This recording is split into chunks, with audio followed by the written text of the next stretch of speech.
Hello hi everyone, చూసారా నేను ఎక్కడున్నానంటే present పాండిచ్చేరిలో ఉన్నా అనమాట. నేను ఎంత ఎంజాయ్ చేశానంటే పాండిచ్చేరి అసలు ఆ రిసార్ట్, ఫస్ట్ అక్కడ ఉన్న ఫ్రూట్ చెట్లు, మార్నింగ్ అయితే స్విమ్మింగ్ పూల్లో దిగిపోయాము. నెక్స్ట్ ఉయ్యాల ఊగటం, అక్కడ కొన్ని రీల్స్ చేసుకోవడం నాకైతే చాలా హ్యాపీగా అనిపించింది.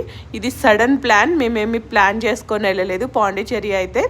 కానీ అయినా కూడా ఎంత ఎంజాయ్ చేస్తాం. ఫుడ్ అయితే ఇంకా పాండిచ్చేరి, తమిళనాడు మొత్తం కూడా నేను కేరళ చూసిన ఫుడ్ కంటే కూడా తమిళనాడు ఎంత బాగా అనిపించిందంటే, ఫుడ్ ఎక్కడ కూడా ఒక్క ప్లేస్లో కూడా ఇక్కడ బాగాలేదు అనిపించలేదన్నమాట. అంత బాగుంది. ఎవ్రీవన్ అసలు వెళ్ళాలి, అందరూ ఎంజాయ్ చేయాలి. ఎందుకంటే చిన్న జీవితం అండి, ఒక్క చిన్న జీవితంలో చిన్న చిన్న ఆనందాలు అయితే పక్కా కావాలి. ఎంజాయ్.